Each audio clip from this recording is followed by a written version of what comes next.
Bom dia a todas e todos. Vamos para mais uma manhã de reflexão. Hoje amanheci com a ideia de refletir sobre a ideia de centro. Nós temos uma mania de sempre achar que algo tem que ser o centro. Centrismo. Quero discutir sobre o centrismo. Houve uma época que se achava que a Terra era o centro, chamado geocentrismo. Estudos mostraram depois que a Terra é um planeta entre outros. A ideia de teocentrismo, um Deus metafísico que seria o centro. Hoje nós sabemos que o Deus é amor e está dentro de cada homem, como diz o Chaplin. Então, a ideia metafísica do Deus não histórico ou fora dos homens acabou também não sendo muito verdadeira. Depois temos a ideia do antropocentrismo. Antropocentrismo quer dizer tudo existindo para o homem. O homem é o centro. As plantas existem para o homem, as flores para enfeitar o homem, os animais para trabalhar para o homem e para ele comer.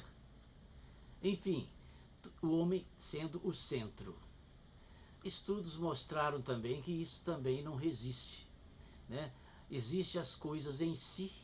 Por exemplo, a planta cresce, joga semente no chão para se multiplicar.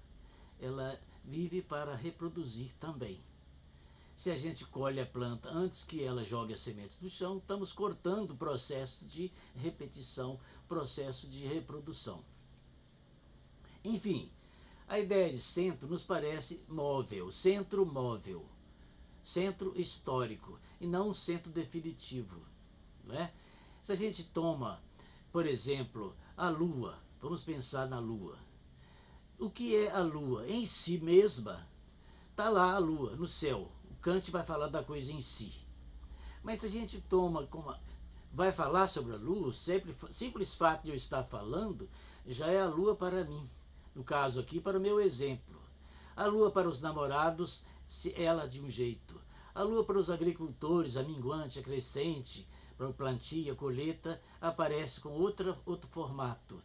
A Lua para os astronautas é outro tipo de objeto também. Então interessa a Lua para os homens, para nós, e não a Lua em si mesma. Da mesma forma, se a gente pensa a Terra como centro, não é centro. Deus metafísico não é centro. O homem como centro não é centro. A gente é obrigado humildemente a admitir que somos mais uma criatura existindo no mundo. Então, trabalhamos com a ideia de centro móvel ou não há centro. Mas, se a gente toma a teoria do conhecimento, principalmente lá em Karl Marx, e vou falar um pouquinho sobre ela aqui, ele vai dizer, só os homens fazem história. Não há história que não seja feita pelos homens. História do mundo, história de si mesmo, história. Consciente ou inconscientemente, só os homens fazem história. Esta é outra forma de achar que tudo existe para o homem. Na teoria do conhecimento, sim. Porque não interessa a coisa em si. Interessa a coisa existindo para o homem. Se, quando Marx fala, por exemplo, do materialismo, da matéria, ele não era um geólogo. Não estava falando da matéria em oposição a algo que não seja matéria. Ele estava dizendo que interessa o concreto, aquilo que existe para o homem. Há um autor interessante, que é o Karel Kozik, que tem um livro que chama Dialética do Concreto. Então, ele, em vez de falar dialética da matéria, ele inteligentemente falou da dialética do concreto, aquilo que existe para o homem. Então, são duas maneiras de ver as coisas como são, não tem centro, e ao mesmo tempo nós que somos estudiosos de entender que só podemos compreender as coisas para nós. As coisas em si não nos interessam. Interessam as coisas para nós, em várias situações. Em cada época, o centro é uma coisa. Logo, a ideia de centro móvel ou de que não há centro. Era isso que trago para hoje, para a gente refletir sobre a nossa postura, nossa posição aqui na vida. Muito obrigado a todos e tenhamos um bom dia.